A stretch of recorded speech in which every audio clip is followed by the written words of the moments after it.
فرزند زہرا یہ حالات برے ہیں۔ کاشانۂ بصیرت ایک ایسا مکمل یوٹیوب چینل جس پر محروم بصارت کے لیے بالخصوص اور تمام افراد کے لیے بالعموم سینکڑوں کی تعداد میں اسلامی کتب دستیاب ہیں۔ لہذا گزارش ہے کہ آپ اپنی ذمہ داری نبھاتے ہوئے کاشانۂ بصیرت کو سبسکرائب کرنے کے ساتھ ساتھ بیل آئیکن کو پریس کیجیے تاکہ آپ علم کے حصول کے ساتھ ساتھ مذہب اہل بیت کی اشاعت میں بھی اہم کردار ادا کرتے رہیں۔ کاشانۂ بصیرت، کاشانۂ بصیرت، کاشانۂ بصیرت۔ فرزند زہرا یہ حالات برے ہیں۔ بسم اللہ الرحمن الرحیم۔ السلام علیکم۔ یہ کاشانۂ بصیرت یوٹیوب چینل ہے۔ آج ہم آپ کے لیے کتاب اسلام اور سیاست ریکارڈ کر رہے ہیں جس کے مصنف آیت اللہ مصباح یزدی ہیں۔ تو آئیے سنتے ہیں اس کتاب کا پارٹ نمبر 52 پیج نمبر 469 سے۔ جبکہ ہمارے حکومتی عہدہ داران نے بھی بارہا اسی مطلب کی طرف اشارہ کیا ہے اور کرتے رہتے ہیں۔ نمبر 3، مفسد فی الارض کے بارے میں اسلامی حکم۔ ہم نے گزشتہ بحث میں بھی اس بات کی طرف اشارہ کیا کہ عدلیہ کو طاقتور ہونا ضروری ہے تاکہ خلاف ورزی کرنے والوں کو ان کی سزائے اعمال تک پہنچایا جا سکے اور مجرموں کو سزا مل سکے، اور اس کام کے لیے پولیس اور قدرت کا استعمال کرنا ضروری ہے، اور اگر اس طرح کی طاقت اسلامی حکومت میں نہ ہو تو پھر وہ معاشرے میں اسلامی قوانین کو نافذ کرنے کی ضامن نہیں ہو سکتی۔ اس چیز کو دنیا بھر کی حکومتوں میں قبول کیا جاتا ہے سوائے انارشسٹوں یعنی فساد طلب اور حکومت کا انکار کرنے والوں کے، اور سبھی افراد حکومتوں کے لیے طاقت اور پولیس کو لازمی اور ضروری جانتے ہیں۔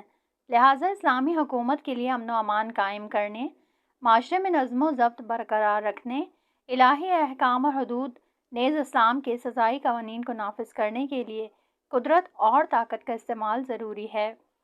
اسی طرح اگر کچھ لوگ اسلامی نظام کے خلاف مظاہرہ کرنے لگیں اور معاشرے میں بدامنی پھیلانے لگیں تو اس وقت اسلامی حکومت کی ذمہ داری ہے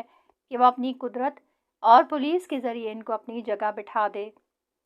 قارئین کرام، ہم نے عرض کیا کہ بغیر کسی حد اور قید کے مطلق آزادی کو ایک ناقابل انکار ارزش اور اقتدار کے عنوان سے بیان کرنے والے اور اس کے مقابلے میں تشدد اور شدت پسندی کو مطلق طور پر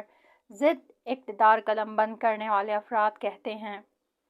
یہاں تک کہ نظام اسلامی کے مقابلے میں قیام کرنے والوں اور تشدد اور شدت پسندوں کے مقابلے میں تشدد اور شدت پسندی کا مظاہرہ نہیں کرنا چاہیے، بلکہ پیار، محبت اور الہی و اسلامی رحمت کے ساتھ برتاؤ کیا جانا چاہیے۔ بے شک ان لوگوں کا یہ نظریہ صحیح نہیں ہے، کیونکہ اگر مجرموں اور خلاف ورزی کرنے والوں کے مقابلے میں سخت رویہ نہ اپنایا جائے اور ضروری مواقع پر تشدد اور پولیس کا سہارا نہ لیا جائے تو اس طرح کی فتنہ و فساد دوبارہ بھی ہو سکتا ہے۔ یہاں تک کہ ممکن ہے اس طرح کے برتاؤ سے دوسرے بھی ناجائز فائدہ اٹھائیں، کیونکہ اگر اس طرح کا فتنہ و فساد برپا کرنے والوں، مساجد میں آگ لگانے والوں، عورتوں کی سروں سے چادر چھیننے والوں اور مختلف مقامات پر آگ لگانے والوں نیز دہشت گردی پھیلانے والوں کے مقابلے میں اگر بیٹھے مسکراتے رہیں اور نرمی کے ساتھ برتاؤ کرتے رہیں تو گویا یہ فتنہ و فساد پھیلانے والوں کے لیے ایک سبز چراغ ہوگا، اور وہ یہ سوچ سکتے ہیں کہ اس طرح کا کام دوبارہ بھی کیا جا سکتا ہے۔ لہٰذا یہ نظریہ بالکل نادرست اور اسلام کے مخالف ہے، کیونکہ اسلام کا حکم یہ ہے کہ محارب یعنی لڑائی جھگڑا کرنے والا اور مفسد فی الارض کے لیے سخت سے سخت سزائیں دی جائیں۔ عام طور پر حکومتی قوانین کی خلاف ورزی کرنا اور تشدد کا استعمال کرنا دو طریقے پر ہو سکتا ہے، کبھی تو انفرادی طور پر ہوتا ہے اور کبھی اجتماعی طور پر۔ اجتماعی طور پر اس طرح کہ ایک گروہ منصوبہ بندی کے ساتھ حکومت کے خلاف مسلحانہ حملہ کرتا ہے۔ اسلامی فقہ میں اس گروہ کو بغات اور اہل بغی یعنی بغاوت کرنے والا کہا جاتا ہے۔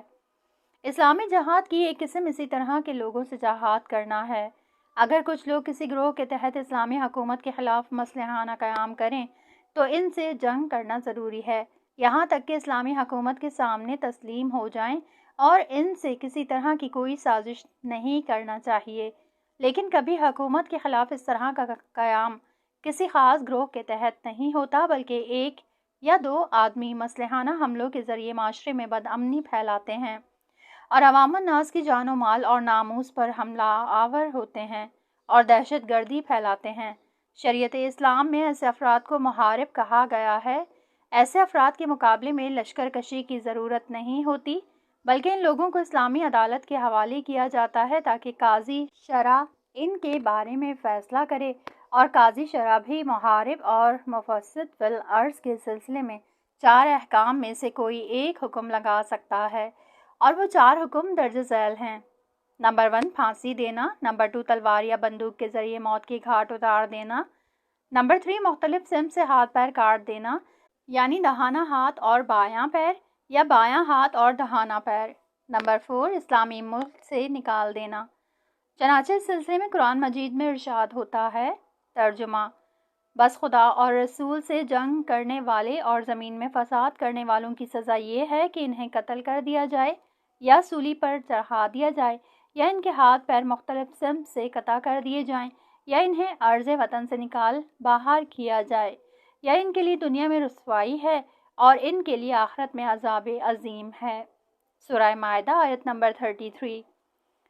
لہٰذا معلوم یہ ہوا کہ جو لوگ اسلامی حکومت اور نظام اسلام کے خلاف فتنہ و فساد برپا کریں وہ محارب اور مفسد فی الارض ہیں،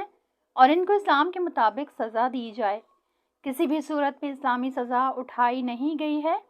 اسلامی تمدن کے مخالف افراد کہا کرتے ہیں کہ اسلامی سزائیں اور اسلام کے احکام تشدد آمیز ہیں، اور عام طور پر کسی بھی طرح کی تشدد مذموم ہے، اور جیسا کہ ہم نے تشدد کی بحث میں بیان کیا کہ جس طرح مطلق آزادی صحیح نہیں ہے، اسی طرح مطلق تشدد بھی محکوم اور مذموم نہیں ہے، بلکہ بعض موقع پر تشدد اور غیظ و غضب کا مظاہرہ کرنا جائز اور لازم ہے، اور جو لوگ تشدد اور غیظ و غضب کے ساتھ آگے بڑھتے ہیں ان کے ساتھ میں ویسے ہی تشدد اور قہر و غضب کے ساتھ جواب دیا جائے، ورنہ اگر ان کے ساتھ پیار و محبت کا برتاؤ کیا جائے تو واقعاً یہ ان کے لیے ایک سبز چراغ دکھانے کی طرح ہوگا، اور وہ پھر دوبارہ بھی اس طرح کا آشوب برپا کر سکتے ہیں، اور اس طرح دوبارہ فساد پھیلانے کا راستہ ہموار ہو جائے گا۔ نمبر 4 سخت رویہ نہ اپنانے کا نتیجہ، پیج نمبر 471۔ گزشتہ سال ملک کے بعض مقامات پر مختصر طور پر بدامنی پھیلی، اور بعض دلائل کی بنا پر حکومتی عہدیداروں نے یہ مصلحت دیکھی کہ بدامنی پھیلانے والوں کے ساتھ تھوڑی نرمی کے ساتھ برتاؤ کیا جائے اور سخت رویہ اپنایا نہ جائے۔ چنانچہ آپ حضرات نے دیکھا کہ اسی نرم رویہ اپنانے کا نتیجہ تھا کہ ایک بار پھر بدامنی پھیل گئی، جس کے دردناک نتائج ناقابل برداشت تھے۔ لہٰذا اگر بدامنی پھیلانے والوں اور مفسد فی الارض کے ساتھ سخت برتاؤ نہ کیا جائے اور اسلامی سزائیں ان کے حق میں جاری نہ کی جائیں تو پھر دوبارہ بدامنی نہ پھیلنے کی کوئی ضمانت نہیں ہے، اور یہ بھی ضمانت نہیں ہے کہ ایک بار پھر یونیورسٹی کے ماحول سے ناجائز فائدہ نہ اٹھایا جائے گا۔ بے شک ہماری یونیورسٹی کے طلبہ مسلمان، ہوشیار اور موقع شناس ہیں اور بدامنی اور آشوب پھیلانے سے بری ہیں، لیکن بعض افراد ایسے بھی موجود ہیں جو انہی طلبہ کے پاکیزہ احساسات سے ناجائز فائدہ اٹھا کر پھر دوبارہ بدامنی پھیلانا چاہتے ہیں۔ لہٰذا اگر بدامنی پھیلانے والوں کے ساتھ سخت رویہ نہ اپنایا جائے اور بعض لوگوں کے مطابق ان کے ساتھ تشدد اور شدت پسندی کا برتاؤ نہ کیا جائے تو پھر دوبارہ اس طرح کی بدامنی نہ پھیلانے کی کیا ضمانت ہے؟ لہٰذا توجہ رہے کہ اگر اسلامی سزائیں سخت ہیں، جیسا کہ چور کے ہاتھ کاٹنے کا حکم ہے، یا دوسرے جرائم خصوصاً محارب اور مفسد فی الارض کے لیے سخت سے سخت سزائیں معین کی ہیں، تو وہ اس وجہ سے ہیں تاکہ پھر کوئی بدامنی پھیلانے کی جرات نہ کر سکے، اور اس طرح کے مجرم سخت سزا سے خوف زدہ رہیں، کیونکہ دشمن اور مجرم کو ڈرانے کا مسئلہ اسلام کی ایک بہت بڑی حکمت ہے جس کی طرف قرآن مجید نے اشارہ کیا ہے۔ مسلمان اور سیاسی مسلمانوں کو اس آیت پر توجہ کرنا چاہیے۔ ارشاد رب العزت ہوتا ہے، ترجمہ: اور تم سب ان کے مقابلے کے لیے امکانی قوت اور گھوڑوں کی صف بندی کا انتظام کرو، جس سے اللہ کے دشمن اور اپنے دشمن اور ان کے علاوہ جن کو تم نہیں جانتے ہو اور اللہ جانتا ہے سب کو خوف زدہ کر دو، اور جو کچھ بھی راہ خدا میں خرچ کرو گے سب پورا پورا ملے گا اور تم پر کسی طرح کا ظلم نہیں کیا جائے گا۔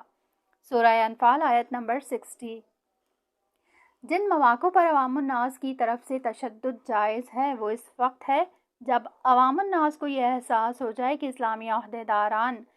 خطرے میں ہیں اور اسلامی نظام کے خلاف سازش ہو رہی ہے، اور صرف اسلامی حکومت اسلامی نظام کا دفاع کرنے پر قادر نہیں ہے، کیونکہ جب اسلامی حکومت کو نظام کے سلسلے میں کسی سازش کا پتہ چل جاتا ہے تو وہ خود اپنی ذمہ داری پر عمل کرتی ہے۔ لیکن اگر اسلامی حکومت تنہا کافی نہ ہو تو عوام الناس کا وظیفہ بنتا ہے کہ اسلامی حکومت کی مدد کریں اور اسلامی حکومت کے عہدیداروں کا دفاع کریں، جیسا کہ آپ حضرات نے دیکھا کہ اس سال 13 ماہ 1378 ہجری شمسی کے دردناک حادثے میں کس طرح کا ماحول پیدا ہو گیا۔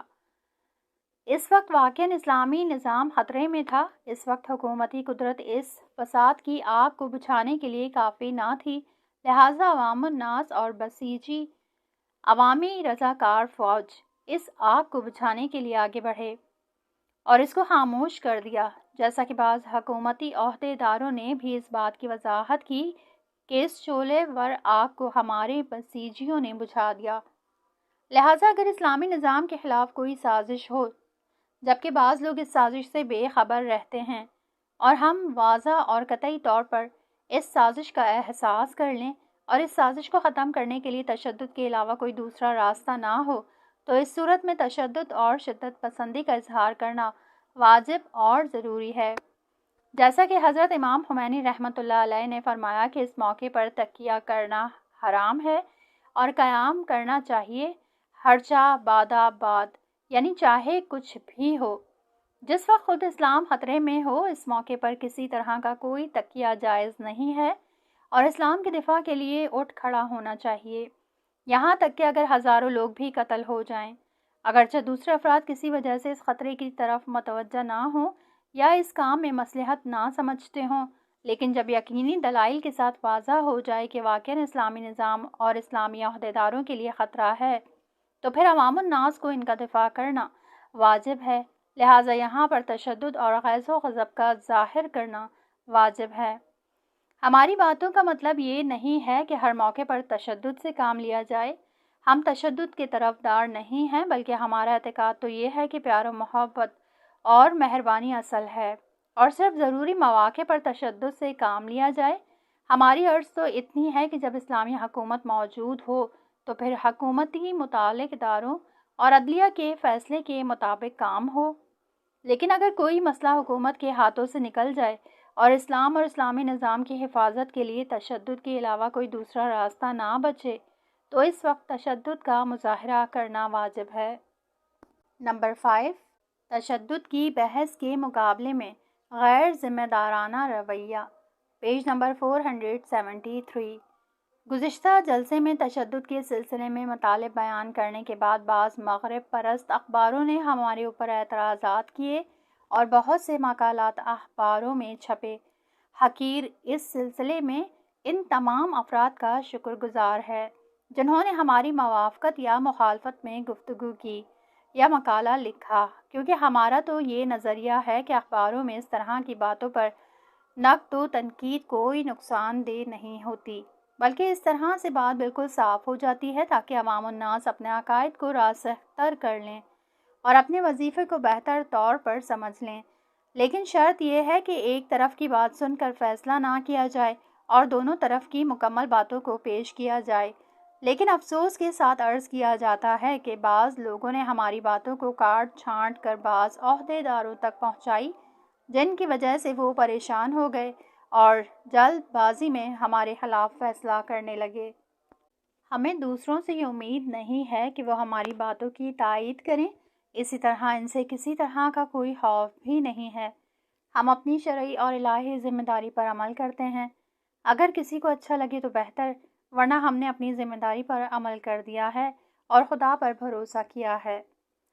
ہمیں کسی کی توہین یا دھمکی کا کوئی خوف نہیں ہے، لیکن جو لوگ دعویٰ کرتے ہیں کہ سب کی باتوں کو کشادہ دلی کے ساتھ سننا چاہیے، ان سے یہ امید تھی کہ ہماری باتوں کو سنتے اور شاید ہماری پوری بات کو سننے کے بعد ان کو مان بھی لیتے، اور اگر ہماری بات کو قبول بھی نہ کرتے تو اس کا جواب دلیل و منطق اور اصول کے تحت دیتے، نہ یہ کہ نامناسب الفاظ سے ہمیں نوازا جاتا۔ افسوس کہ ہمارے پاس اتنا وقت نہیں ہے کہ ہم ان تمام لوگوں کو تحریری جواب دیں جنہوں نے تقریروں، اخباروں اور مقالوں میں اظہار محبت کی اور ہمارے نفع یا ہمارے نقصان میں کچھ بیان کیا اور ان 2 ہفتوں میں سینکڑوں مقالے لکھے۔ اسی طرح ان سب کو الگ الگ زبانی جواب دینے کی بھی فرصت نہیں ہے، لہٰذا ان کو جواب نہیں دیتے۔ ہمیں امید ہے کہ ان سب کا یہ کام خوشنودی خدا کے لیے ہوگا۔ ہم اپنی ذمہ داری سمجھتے ہیں کہ اسلامی معاشرے کے لیے ضروری چیزوں کو دلائل اور برہان کے ساتھ بیان کریں، لیکن اگر کسی کو اچھا نہ لگے تو وہ منطق اور دلیل کے ساتھ اس کا جواب دے۔ نمبر 6، قرآن مجید میں لفظ تشدد کے ہم معنی لفظ کی تحقیق، پیج نمبر 473۔ قارئین کرام، ہم یہاں پر ضروری سمجھتے ہیں کہ تشدد کے سلسلے میں بیان شدہ باتوں کا خلاصہ کریں۔ تشدد عربی لفظ ہے اور فارسی زبان میں بھی استعمال ہوتا ہے، جس کے معنی سختی سے پیش آنے کے ہیں۔ اس کے مقابلے میں لفظ لین ہے، جس کے معنی نرمی کے ہیں۔ قرآن مجید میں لفظ لین کے مقابلے میں لفظ تشدد کا استعمال نہیں ہوا ہے، بلکہ لفظ غلظت استعمال ہوا ہے، جبکہ حقیقت یہ ہے کہ یہ دونوں تشدد اور غلظت مترادف ہم معنی الفاظ ہیں، جیسا کہ فارسی یا کسی دوسری زبان میں مترادف الفاظ ہوتے ہیں۔ اسی طرح عربی زبان میں بھی بہت سارے مترادف الفاظ ہوتے ہیں۔ قرآن مجید میں کبھی ان 2 مترادف الفاظ میں سے ایک لفظ استعمال ہوا ہے اور کبھی کبھی دونوں الفاظ استعمال ہوئے ہیں، اور کبھی 2 الفاظ میں سے ایک خاص معنی میں استعمال ہوا ہے۔ مثال کے طور پر لفظ قلب سے ایک معنی مراد ہوتے ہیں اور لفظ فواد سے دوسرے معنی، جبکہ دونوں کے معنی دل کے ہیں، اور کبھی کبھی ایک لفظ کی جگہ دوسرا لفظ استعمال ہوا ہے۔ قرآن مجید میں لفظ لین یعنی نرمی کے مقابلے میں لفظ غلظت استعمال ہوا ہے، جیسا کہ خداوند عالم نے پیغمبر اکرم صلی اللہ علیہ وآلہ وسلم سے خطاب فرمایا ہے۔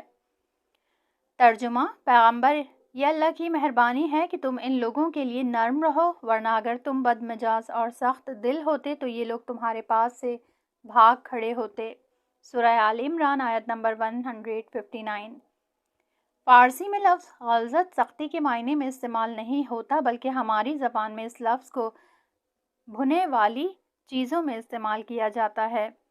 مثلاً کہا جاتا ہے کہ خرمے کا رس غلیظ ہے، یعنی سخت ہے، اور لفظ غلظت جس کے مقابلے میں لفظ لین ہے، اس کے ہم معنی لفظ تشدد ہے، جس کے سلسلے میں ہم نے بحث کی ہے اور کہا کہ تشدد مطلق طور پر مذموم نہیں ہے، بلکہ بعض مواقع پر نہ صرف یہ کہ مذموم نہیں ہے بلکہ ضروری اور واجب بھی ہے۔ نمبر 7، مغربی اور اسلامی نظریے میں تحمل اور ٹالرنس کے معنی، پیج نمبر 474۔ قارئین کرام، ہم نے آزادی کے سلسلے میں عرض کیا کہ ہمارے سیاسی اور ادبی معاشرے میں کیے جانے والے آزادی کے معنی لفظ لبرلزم کا ترجمہ ہے، جس کا رواج مغربی ممالک میں بہت زیادہ ہے۔ اسی طرح لفظ تحمل یعنی کسی کی بات کو برداشت کرنا، جو لفظ تشدد کے مقابلے میں استعمال کیا جاتا ہے، یہ انگلش لفظ ٹالرنس کے ہم معنی ہیں، جس کے معنی تحمل اور برداشت کرنا ہیں۔ بہرحال چونکہ یہ دونوں الفاظ مغربی ممالک میں بہت زیادہ رائج ہیں، البتہ اس چیز میں کوئی ممانعت بھی نہیں ہے کہ اگر کسی دوسری زبان کا لفظ واضح اور شفاف معنی رکھتا ہو تو اس کو ہو بہو یا اس کے ہم معنی کوئی دوسرا لفظ اپنی ادبیات میں شامل کر لیں اور اس سے فائدہ اٹھائیں۔ البتہ اس نقطے پر توجہ رہے کہ کبھی کبھی دوسری زبان کے یہ الفاظ بہت سی حد و قید رکھتے ہیں اور خاص الخاص معنی رکھتے ہیں، نیز اسی زبان کے ماحول سے اس کے معنی کیے جاتے ہیں۔ یعنی جب کسی زبان میں کوئی لفظ استعمال ہوتا ہے تو اس کے مثبت یا منفی معنی ہوتے ہیں، لیکن اگر اسی کو کسی دوسری زبان میں لے جا کر معنی کیے جائیں تو اس کے معنی بدل جاتے ہیں یا اس کے معنی بالکل برعکس ہو جاتے ہیں۔ مثال کے طور پر یہی لفظ آزادی جو مغربی تمدن سے ہماری زبان میں وارد ہوا ہے، مغربی ممالک میں اس کے بہت وسیع معنی ہیں اور جنسی مسئلے میں کسی قسم کی روک ٹوک نہ ہونے کے معنی میں بھی استعمال ہوتا ہے، جبکہ ہمارے معاشرے میں ایسا نہیں ہے اور یہ معنی ہمارے معاشرے بلکہ دوسرے اسلامی معاشرے میں بھی قابل قبول نہیں ہیں۔ لہٰذا ہم اسلامی اور قومی اقتدار کی بنا پر مجبور تھے کہ اس آزادی میں کچھ قید و شرط کا اضافہ کریں اور جائز آزادی نیز اسلامی قوانین کے مطابق آزادی کو قبول کر لیں۔ لہٰذا واضح طور پر یہ اعلان کرتے ہیں کہ ہم مطلق آزادی کو نہیں مانتے۔ اسی طرح تشدد کے وہ معنی جو ہماری زبان میں وارد ہو گئے ہیں اور مغربی ممالک میں اس کو متعلقاً قابل مذمت گردانتے ہیں، جبکہ ہم اس کو بطور مطلق ضد اقتدار نہیں سمجھتے۔ جس طرح سے مطلق آزادی کو نہیں مانتے بلکہ ہم منطق اور اصول سے خالی تشدد جو انسانی اخلاق کے مخالف ہو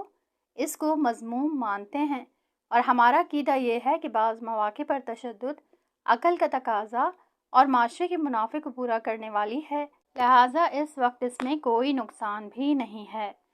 لہٰذا جب لفظ ٹالرنس انگلش سے نکل کر ہماری زبان میں داخل ہوا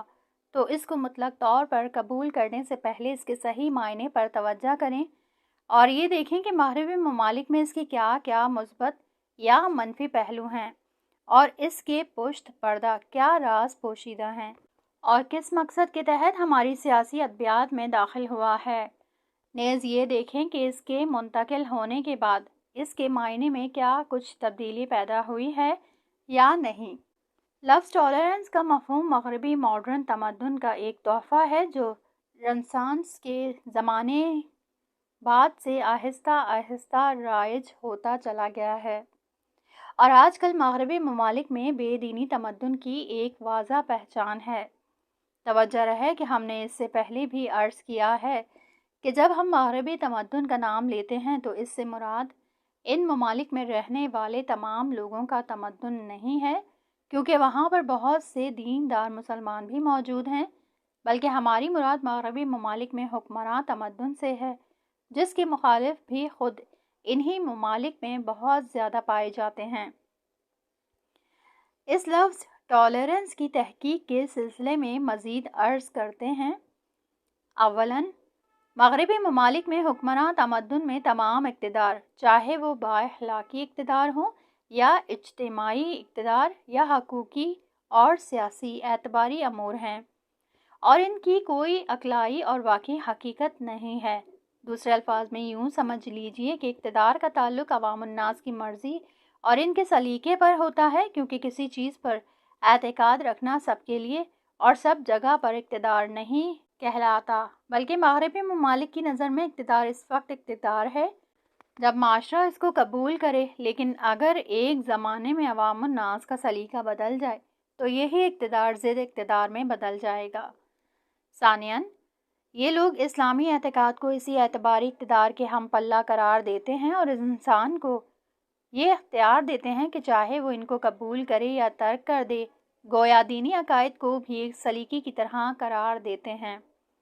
جس طرح انسان اپنے سلیقے کی بنا پر اپنے لباس کا رنگ اختیار کرتا ہے، مثلا کوئی نیلا رنگ پہننا چاہتا ہے اور کوئی کالا رنگ، جبکہ کسی کو یہ نہیں کہا جا سکتا کہ تم اس رنگ کو کیوں انتخاب کرتے ہو، اور نہ ہی اس کے اس کام پر مذمت کی جا سکتی ہے، کیونکہ ہر شخص اپنے سلیقے میں مختار اور آزاد ہے۔ اسی طرح یہ لوگ دین کو بھی اپنے سلیقے کی بنا پر اختیار کرتے ہیں۔ اس کے بارے میں یہ نہیں کہا جا سکتا کہ تو نے اس دین کو کیوں انتخاب کیا اور اس دین کو کیوں انتخاب نہیں کیا، اور کیوں فلاں دینی عقیدے کی توہین کرتے ہو اور اس کو نفی کرنے کی کوشش کرتے ہو، اور اس سے بھی بالاتر اگر کسی نے اپنے دینی اعتقادات کو بالائے طاق رکھ دیا اور کسی دوسرے مذہب میں داخل ہو گیا تو اس کی بھی مذمت نہیں کی جا سکتی، کیونکہ عقیدہ بدلنا بھی ایک سلیقے کی طرح ہے جو کسی بھی وقت بدلا جا سکتا ہے۔ لیکن اسلامی نقطۂ نظر سے دینی مقدسات اور اسلامی اقتدار جان و مال اور ناموس سے بھی زیادہ مہم ہے۔ وہ اسلام جو ہمیں اس بات کی اجازت دیتا ہے کہ مال کی حفاظت کے لیے جان کی حد تک دفاع کر سکتے ہیں، یعنی جب تک جان جانے کا خطرہ نہ ہو اس وقت تک اس کی حفاظت ضروری ہے، لیکن اگر مال کی خاطر جان جانے کا خطرہ ہو تو اس وقت اس مال کو جان پر قربان کر دیا جائے۔ کیا وہ اسلام دینی مقدسات کے دفاع کی اجازت نہ دے گا؟ اگرچہ شورا شہر تہران کے ایک نمائندے نے اس بات کی بھی اجازت دے دی ہے کہ خدا کے خلاف بھی مظاہرہ کیا جا سکتا ہے، لیکن تمام مراجع تقلید کے فتویٰ کی بنا پر اور شیعہ و سنی اجماع کی بنا پر تمام مسلمان اس بات پر متفق ہیں کہ اگر کوئی شخص ایک جنگل اور بیابان میں کہ جہاں پر کوئی موجود نہ ہو خدا، رسول، مقدسات اسلامی اور دین اسلام کی ضروریات کی توہین کرے اور اس کو پولیس یا عدلیہ کے حوالے کرنے کا کوئی امکان نہ ہو تو ہر مسلمان پر واجب ہے کہ اس کو اسلامی مقدسات کی توہین کی بنا پر قتل کر دے۔ اور اسی اسلامی نظریے کی بنا پر حضرت امام خمینی رحمۃ اللہ علیہ نے مرتد سلمان رشدی کے قتل کا فتویٰ صادر فرمایا، جس کی تمام شیعہ سنی علماء نے تائید کی۔ مغربی تمدن سے ہمارا نقطہ اختلاف یہی ہے کہ جس کو اسلام قبول کرتا ہے لیکن مغربی کلچر نہیں مانتا۔ ہمارا دینی وظیفہ اور دینی غیرت اس بات کی اجازت نہیں دیتی کہ ہم اسلامی مقدسات کی توہین ہوتے ہوئے خاموش بیٹھے دیکھتے رہیں۔ اسلام نے دینی مقدسات کی توہین کے مقابلے کے لیے تشدد کو جائز قرار دیا ہے۔ جب اسلام ہمارے نزدیک اپنی جان و مال اور اولاد سے بھی زیادہ عزیز ہے تو اس کی حفاظت اور دفاع کے لیے اپنی جان کو بھی خطرے میں ڈال سکتے ہیں۔ لہٰذا اگر کوئی اسلامی مقدسات کی توہین کرے تو ہر انسان اس کو سزا دے سکتا ہے، یہاں تک کہ اگر اس کو یہ بھی احتمال ہو کہ کل اسے اسی قتل کی بنا پر گرفتار بھی کیا جا سکتا ہے اور اس کے خلاف کارروائی کی جا سکتی ہے کہ تجھے اس قتل کا کوئی حق نہیں تھا اور وہ مقتول کے یعنی قتل جائز ہونے کو ثابت نہ کر سکتا ہو، جس کے نتیجے میں اس پر قصاص یا سزائے موت کا فیصلہ دیا جائے، تو اس صورت میں بھی وہ اپنے دینی وظیفے پر عمل کر سکتا ہے اور اسلام کی توہین کرنے والی کو سزائے اعمال تک پہنچا سکتا ہے، مگر یہ کہ اس کے قتل کرنے سے مزید فساد پھیلنے کا خطرہ ہو۔ 39ویں نشست،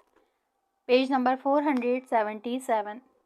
دینی عقائد و اقتدار کے نسبی ہونے کے نظریے کی تحقیق و بررسی۔ نمبر 1، دینی مسائل کو مطلق یا نسبی قرار دینا۔ قارئین کرام، ہم نے گزشتہ 2 سال میں اسلامی سیاسی نظریات کے بارے میں گفتگو کی۔ گزشتہ سال اسلامی نقطۂ نظر سے قانون اور قانون گزاری کے سلسلے میں بحث کی اور اس سال میں کشورداری یعنی حکومت اور اس کی ذمہ داریوں کے بارے میں بحث کر رہے ہیں، اور ہم نے اپنی بحث کو آگے بڑھاتے ہوئے کہا کہ بعض چیزوں کے لیے عقلی دلائل کا ہونا ضروری ہے اور اکثر چیزیں آیات و روایات کی طرف مستند ہونی چاہیے۔ اسی وجہ سے ہماری بحث ایک تلفیقی بحث ہے، یعنی ہماری بحث میں نہ صرف عقلی دلائل ہیں اور نہ صرف شرعی اور تعبدی، بلکہ قارئین کرام کے لحاظ سے جو طریقہ بھی مناسب ہوتا ہے جس سے بات کو آسان طریقے سے سمجھایا جا سکتا ہے، اسی لحاظ سے بیان کرتے ہیں، چاہے وہ عقلی دلائل ہوں یا شرعی۔ چاہے ہم عقلی دلائل کے ذریعے کسی چیز کو ثابت کریں اور چاہے شرعی دلائل کے ذریعے کسی چیز کے بارے میں بحث کریں، دونوں میں یہ سوال پیدا ہوتا ہے کہ جن چیزوں کو ہم اپنی بحث میں ثابت کرتے ہیں کیا وہ سب کے نزدیک معتبر اور حجت ہیں، یعنی مطلق طور پر اعتبار رکھتے ہیں، یا مطالب اور اقتدار نسبی ہوتے ہیں اور صرف کہنے والے کے نظریے کو بیان کرتے ہیں، اور ممکن ہے کہ اس سلسلے میں دوسروں کا ایک الگ نظریہ ہو جو اس کے مطابق نہ ہو۔ دوسرے الفاظ میں یوں عرض کیا جائے کہ ایک مسلمان یا شیعہ اور مکتب اہل بیت علیہ السلام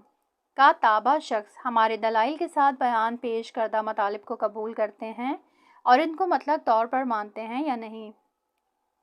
کیونکہ یہ صرف ایک خاص نظریے کو بیان کرنے والے ہیں جس کے مقابلے میں دوسرے بھی نظریات پائے جاتے ہیں جو اعتبار کے لحاظ سے ان کے برابر یا اس سے بالاتر ہو سکتے ہیں۔ بعض اخباروں اور تقریروں میں کہا جاتا ہے کہ ان مطالب اور نتائج کو مطلق طور پر بیان نہیں کرنا چاہیے، اور یہاں تک بھی کہہ دیتے ہیں کہ ان مطالب کی نسبت اسلام کی طرف نہیں دینا چاہیے اور صرف کہنے والے کا نظریہ ماننا چاہیے، یعنی کہنے والا کہتا ہے کہ اسلام سے میرا حاصل کردہ نتیجہ یہ ہے، نہ یہ کہ اپنے حاصل کردہ نظریے کو اسلامی نظریے کے عنوان سے بیان کریں۔ اس طرح کی گفتگو خصوصاً گزشتہ ہفتے میں آپ حضرات نے بہت سنی ہوگی کہ کسی بھی شخص کو اپنی سمجھ کو مطلق قرار نہیں دینا چاہیے، کیونکہ بعض افراد ایسے بھی ہیں جو اس کے علاوہ بھی فہم اور نتیجہ رکھتے ہیں اور ان کا ایک الگ اعتبار اور اہمیت ہے۔ یہاں اس کتاب کا یہ پارٹ ختم ہوا، اگلے حصے میں نیکسٹ